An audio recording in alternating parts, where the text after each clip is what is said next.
In the gospel today, we hear of that plotting against Jesus, of seeking to destroy him.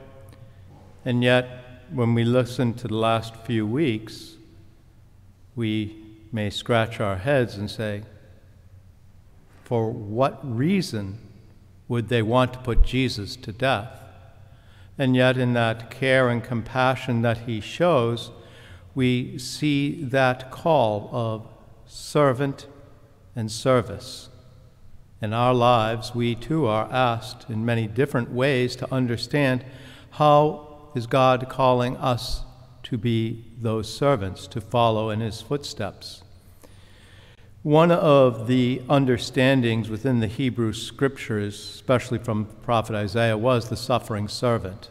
And Jesus understood that reflecting upon that role, he was fulfilling what was to take place, that he would quietly seek to serve, but in that service, that ultimately he would suffer for it.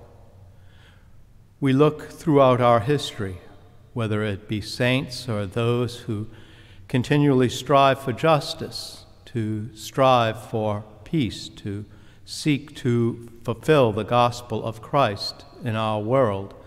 And how often were they suffering? Were they persecuted? Were they brought under scrutiny for doing good?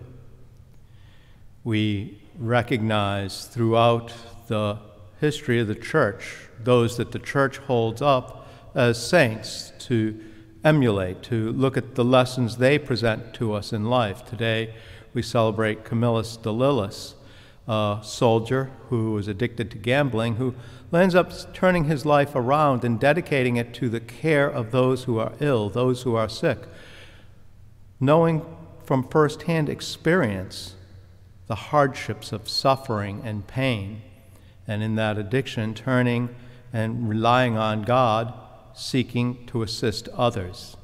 Even today, he is the patron saint of healthcare workers and nurses and in the religious community to continually reach out to serve those who are ill. We also remember today within our country John Lewis, who passed away, a man who throughout his life continued to strive to bring that justice to all people, an understanding, a conscience of living out how we were called to live by God.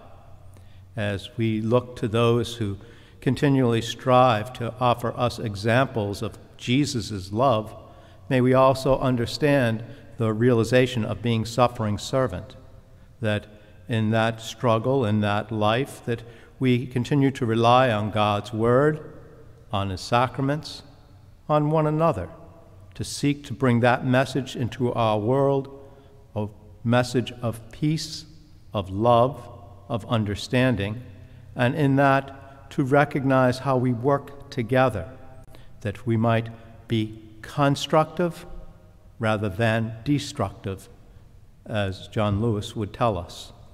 May we continue to strive to look at God's grace in our lives and those blessings and continue to seek to share that goodness.